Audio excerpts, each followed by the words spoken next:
Um, Airplane mode, making sure that women. So nice to be in here. I always love spending time with you.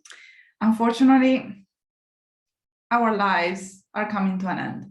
Oh, I should say they're not coming to an end, but they're not going to be as present as they've been for the past few months. For all the new women that have joined the HA recovery group in the past, the Recover from HA support group in the past a few weeks, which have been so incredibly many, and I'm so grateful that you're here. My name is Claudia, nutrition and dietetic clinician specializing in eating disorder, eating behaviors, and hormonal health. Founder of Nourish by Claudia, the Recover from HA support group, and the Period Comeback program.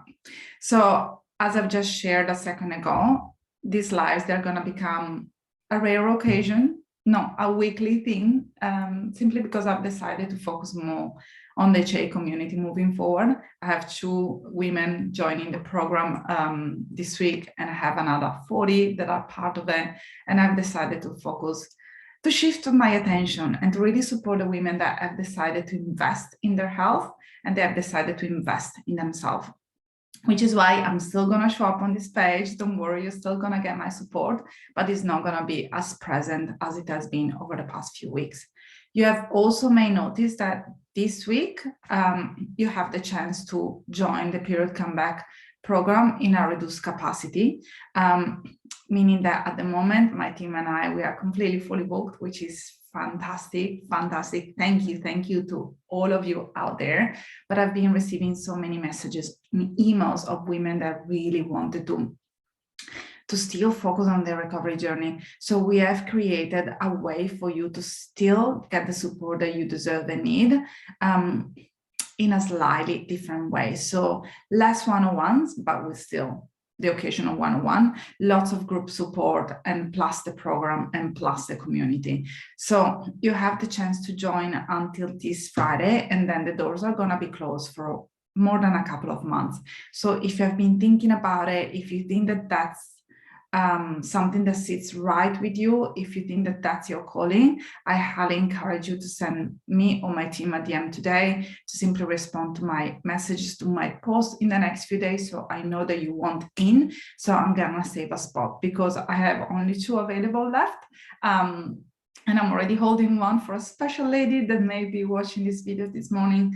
So make sure that you tell me if you wanna get started and if you want to take it seriously from now on. Not that you're not taking it seriously, but if you want to get the support, get the mindset support, the nutritional support, the community support, to get educated on what is going on with your body, and to stop Googling for answers, to stop Googling pictures of cervical mucus and cervical mucus pattern and BBT patterns, and to simply just ask someone to do it for you, because that could be very time consuming. It can, recovering from HA has been described as a full-time job, which is why today is all about learning how to tap into the parasympathetic nervous system and switch off the sympathetic nervous system. Because if you haven't got your period back and you think that you have done all the work, that means that your sympathetic nervous system, which is the fight and flight response, is still holding you back. Let me give you an example. This morning I woke up half an hour late, which is a treat, because in this household, because of my 2 kids, we never sleep. So this morning we slept past our waking time, which is 5:30 in the morning. So yeah, we are up and about at 5:30 every morning, unless I see clients beforehand. Otherwise, it's going to be 4 o'clock in the morning for me. And everything was rushing. It was raining outside. We were rushed to childcare. The childcare was still locked, and then we had to walk around the block, and it was raining, so the kids got wet, and so that we had to go home, get them changed, go back to childcare. Then I waited for my coffee, and I could feel that my cortisol level was going up and up and up. And I thought, oh my God, I have to go back. I have so many emails that I have to answer. I have my live, and then straight afterwards, I'm back to back with clients until 6 o'clock tonight, and I have the washing to do, and I have the cleaning to do, and I have the food to prepare, like family stuff, and also answer messages from my friends. And I felt that the anxiety was brewing inside of me. And then I jump in the car with my coffee, which was the last thing that I should have done, drinking that coffee. And the traffic was blocked. And it was 8:20, and I was meant to be here with you at 8:30. And what happened? I was here at 8:30. And while I was stuck in traffic, I sit in the belief, in the certainty, in the trust that things were gonna work out. That as soon as I stopped resisting what was happening around me, and as soon as I started embracing the fact that I had no control about the road being stuck, then I managed to switch into that parasympathetic nervous system, the rest and digest. And finally, what I did, I smiled. Because when we are always striving to fight, to make our life different, when we are fighting our external environments and even our internal environments, it's so very hard to smile. So because today we're talking about switching into the parasympathetic mode, let's start by breathing in the trust, the certainty that things are gonna work out. And then breathe out the fear, the anxiety, the doubts. Bring in, inhale the strength,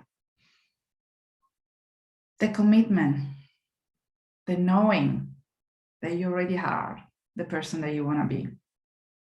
And breathe out all that, looking at the future, all the rushing, all the do, instead of the be what you are right now, watching this video and being present.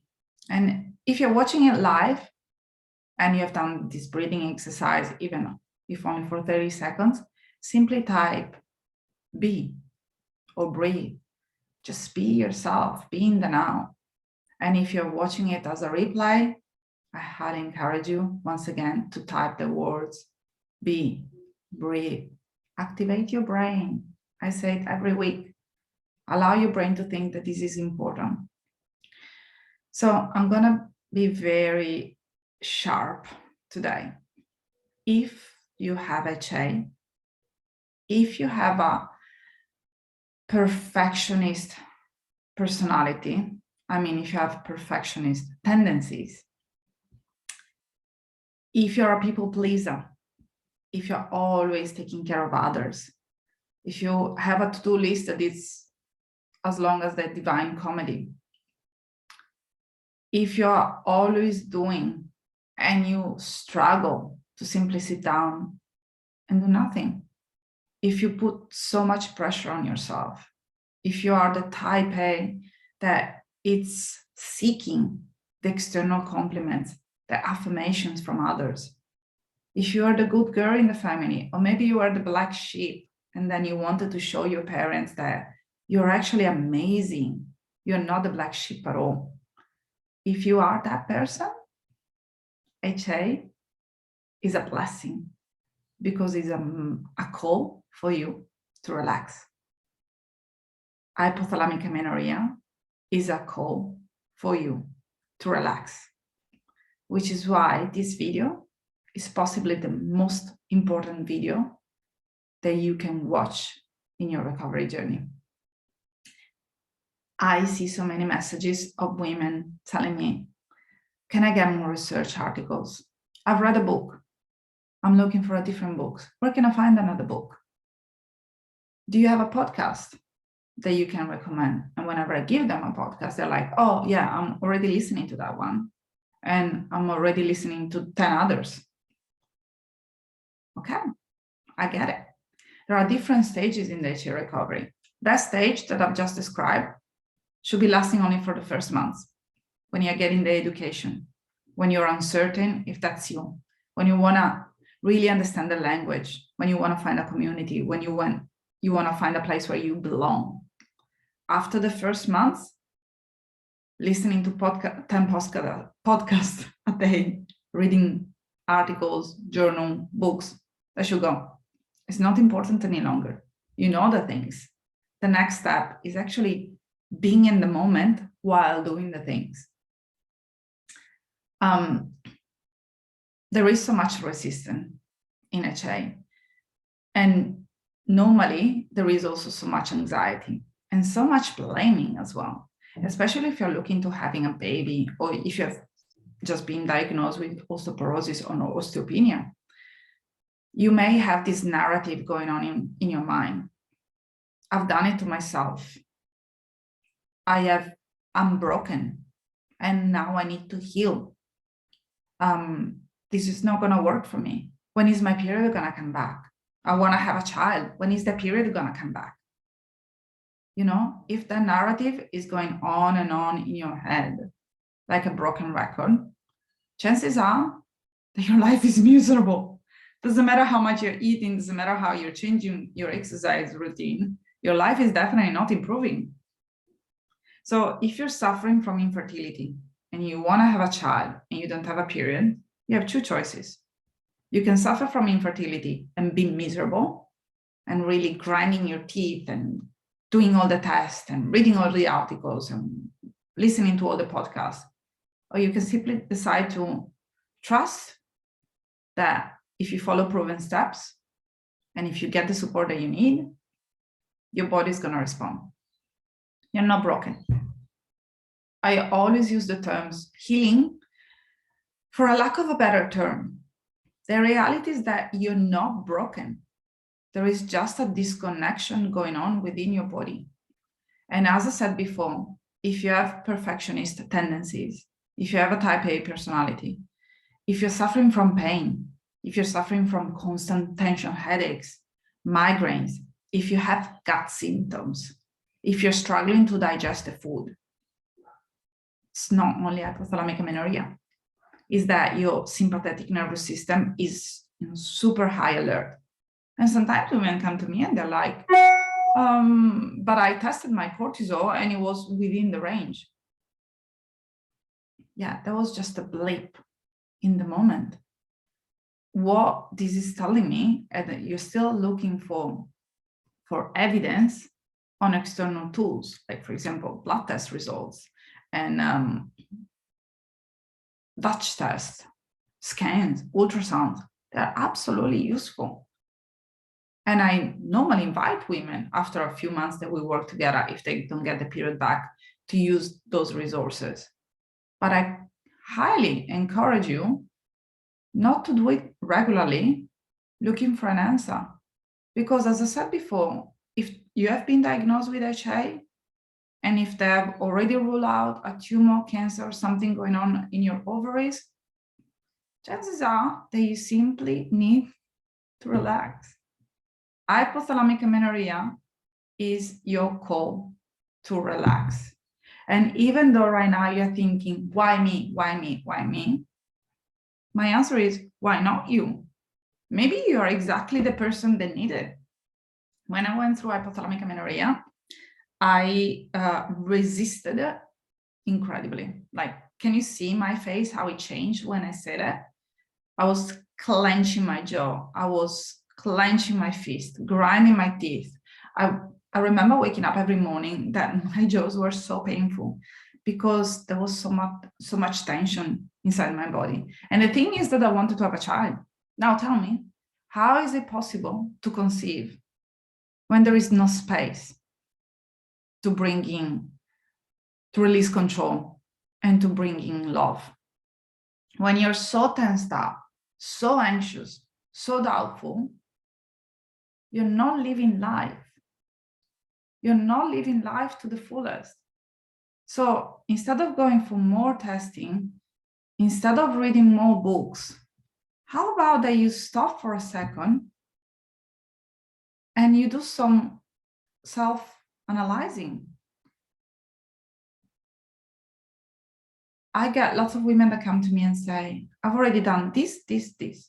Why I don't get my period back? And when I see them,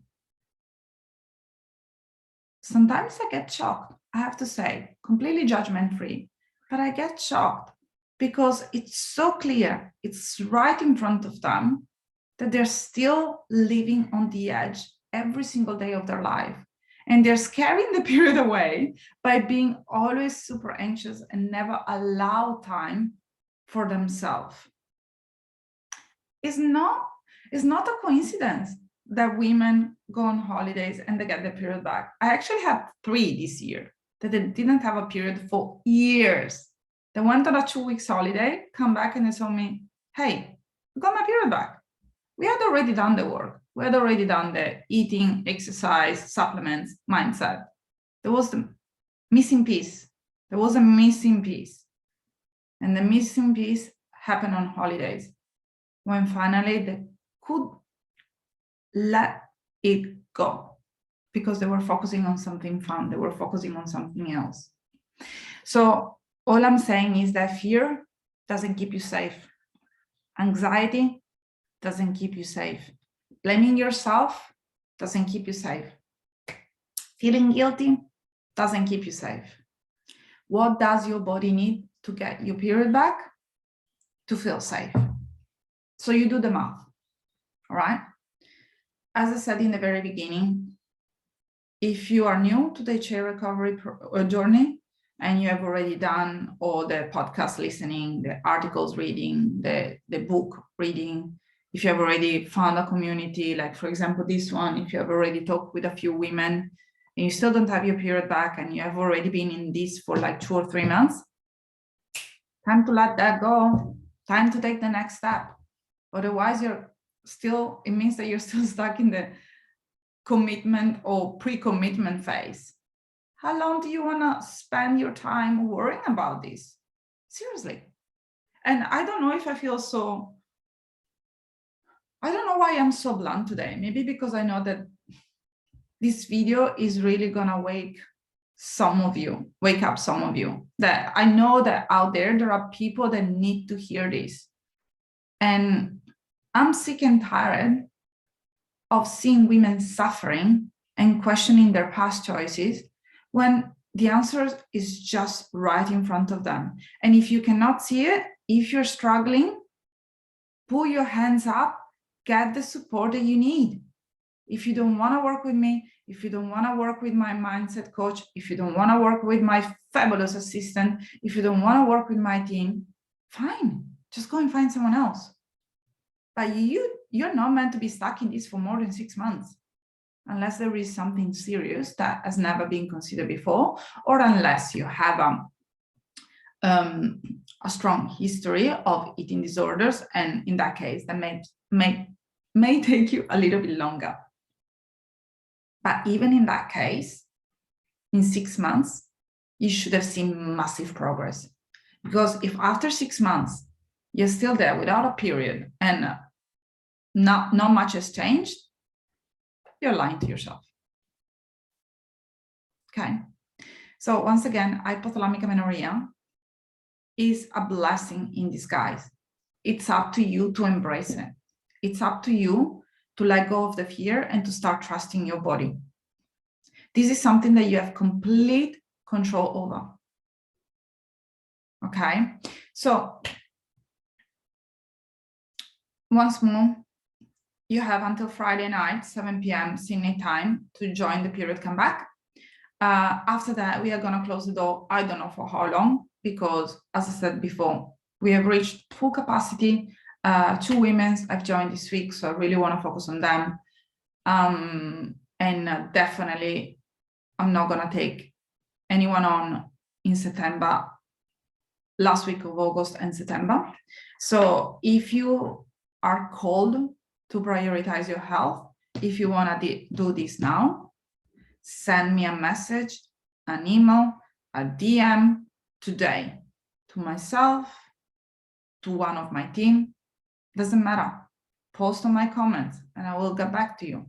All I'm saying is prioritize your health, because this is your chance. This is your chance to do it right. This is your chance to not do it alone. So ladies, it has been an absolute pleasure being here with you today. And I've just realized that I didn't share any tips on how to calm down your nervous system.